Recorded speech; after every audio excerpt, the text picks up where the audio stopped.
49ers at Eagles. Listen, I'm going to go Eagles -5.5. I worry about Pearsall and Trent Williams. They do have the #1 red zone offense, so they get 7s, not 3s. They also have 1 turnover in the last 3 games. So they've won 3 straight games. I do think they run the ball a little better recently. Saquon Barkley, last 4 games, he's got 400 rushing yards. They're at home. They're the better team. They're the healthier team. Listen, the Niners against Vic Fangio, J-Mac talked about it earlier this week. The Niners and Shanahan against Vic Fangio average 12 points a game. They struggle against him. And they're too dependent on Christian McCaffrey. The defense has the fewest sacks in the league. Jalen Hurts is comfortable at home, better roster, healthier roster. I'm going to take the Eagles to win and the Eagles to cover 28-20. All right, take a look at that. What's your immediate reaction? A prominent commentator has ultimately forecasted a victory for the Philadelphia Eagles, selecting Jalen Hurts and company. Yet, his delivery lacked any semblance of conviction. He presented it not as a bold declaration, but as a reluctant concession.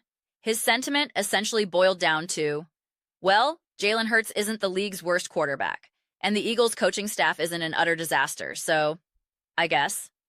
You could palpably sense his lack of genuine belief. He practically had to be dragged to this conclusion. On a logistical note, I've been announcing my intention to live stream these playoff games across my videos. For this particular contest, I'm still finalizing my plans. It's situated in the middle of the Sunday slate, and I'm committed to broadcasting the early game, Jaguars versus Bills, and the primetime nightcap. Figuring out how to integrate this one, manage basic necessities like meals, and then pivot immediately to Monday's analysis and video production is a complex puzzle. I'm leaning towards streaming it, but I'll be making a game time decision. The earlier game is a definite, however. Now back to the substance. The pick itself, Philadelphia defeating San Francisco, is notable because, for many of the other playoff matchups, the consensus seems to grant the underdog virtually no legitimate chance of an upset. This pervasive sentiment is intriguing.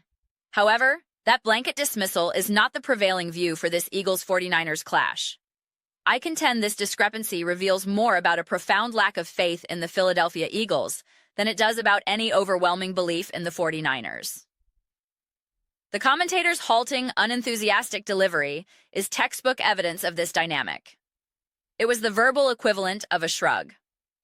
I suppose if the Eagles play to their capability, they should theoretically win. But who knows what version of them shows up? This very uncertainty is what makes the game so fascinating from an Eagles perspective. A playoff victory, in essence, is a playoff victory. But given the turbulent trajectory of their season, the manner of a potential win carries immense diagnostic weight. If they assemble a complete performance characterized by sharp execution, disciplined football, and the realization of their schematic intentions, then, and only then, can the fan base and observers legitimately begin to feel optimistic about a deep run. It would dispel that nagging, season-long sensation of, yeah, I don't know. Something just hasn't looked right. Imagine a scenario where the defense is suffocating, swallowing up Brock Purdy and neutralizing Christian McCaffrey. Picture Jalen Hurts channeling his iconic Super Bowl and playoff form. That combination would provide tangible, legitimate reasons for excitement about their postseason prospects. This is especially true if the defensive unit maintains its recent high level. However, and this is critical, if the Eagles were to win a messy, unconvincing shootout, say 34-27, I would argue that shouldn't inspire overwhelming confidence, barring a scenario where most of the 49ers' points came in meaningless garbage time.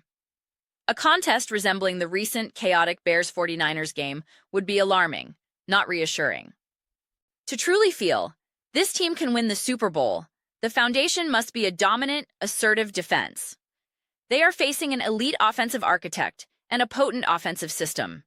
The precise caliber of challenge they will encounter, whether they advance to face the Rams, the Bears, or any other NFC contender. Every subsequent opponent will feature a brilliant offensive mind, a formidable ground game, and high-level quarterback play. This game is the inaugural examination. The directive is clear: sustain the elite defensive trajectory. Simultaneously, offensively, they are confronting a 49ers defense that is demonstrably not operating at its peak. Against this unit, the Eagles' offense must appear synchronized, intelligent, and ruthlessly efficient. The play calling must be exemplary. Ah, the play calling. Kevin Patullo. I know. This is the moment. You must gaze into the mirror and affirm, I can do this. I am capable of this. I will be a reason we win games, not merely a variable we overcome. Adopt that mindset. Embody it. Utilize I statements. I can design a successful game plan. I can make in-game adjustments. I can put our players in positions to succeed.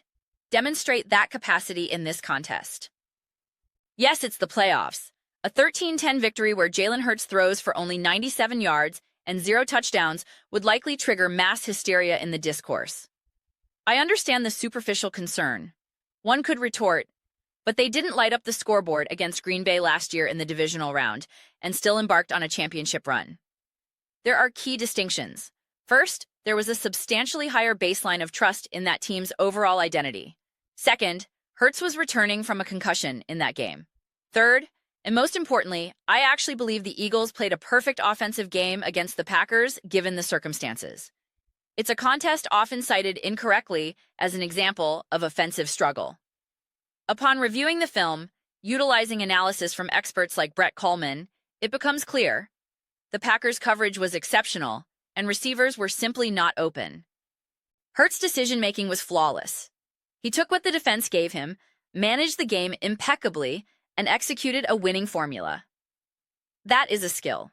I would, of course, prefer to see receivers gaining separation more consistently. But the Eagles have proven they understand how to manage and win those exact kinds of grueling, defensive-minded playoff games. A competency that Caleb Williams' Bears or Sam Darnold's Seahawks have yet to demonstrate. The Eagles have validated this capability on the grandest stages, in the most pressure-packed moments required to actually win a Super Bowl. The fourth quarter of an NFC championship game is a universe apart from the fourth quarter of a Week 6 affair against the Cleveland Browns. That reservoir of experience is a tangible asset for Philadelphia. However, this specific game is not merely another opportunity to demonstrate that grinded-out competency. This is the game to declare that Eagles playoff football is a distinct entity. Saquon Barkley in the playoffs is a different beast. Jalen Hurts in the playoffs operates on another plane. Jordan Mailata, Lane Johnson, Landon Dickerson, Cam Jurgens, Devonta Smith, A.J. Brown, Hassan Reddick, Jordan Davis, Reed Blankenship, for all of them, the intensity, focus, and execution elevate because they possess the knowledge of what it takes. They know in a way their opponents might not. This leads to one of my core philosophical tenets in NFL analysis. When a truly great team faces another ostensibly great team that is clearly diminished, whether missing its WR1, a key defender, or simply not performing at 100%, that deficiency must be enough to create a decisive advantage. It has to be the differentiating factor. Consider two theoretical elite teams squaring off. If one is without a player of A.J. Brown's caliber and the other is genuinely elite, that absence should be sufficient to secure victory. If it's not, then perhaps the full-strength team wasn't truly elite to begin with. The logic is circular.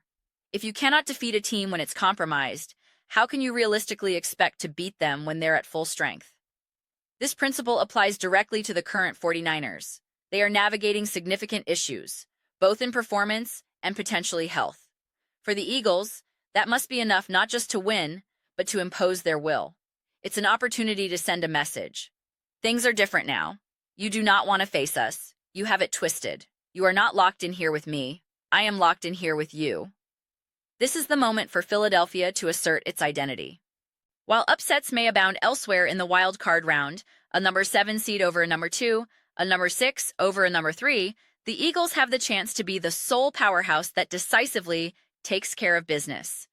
They can position themselves as the team that doesn't just talk about championship mettle, but demonstrably executes it when the lights are brightest. Others can discuss their potential. The Eagles can showcase their proven reality. The responsibility for manifesting this outcome rests with the entire organization. Nick Sirianni, Kevin Patullo, Vic Fangio in preparing the team, and every veteran leader on the roster. It's time for that version of Jordan Mailata, who might quote Bane from The Dark Knight Rises, "I was born in the darkness."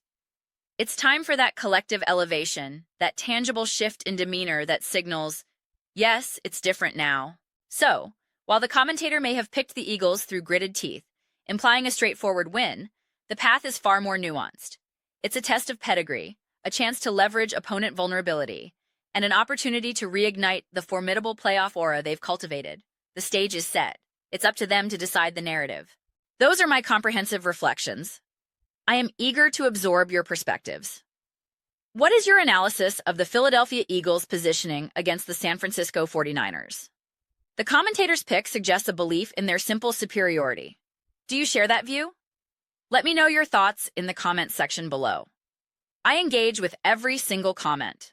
Whether your opinion aligns with or contradicts my own, let us delve into detailed discussion.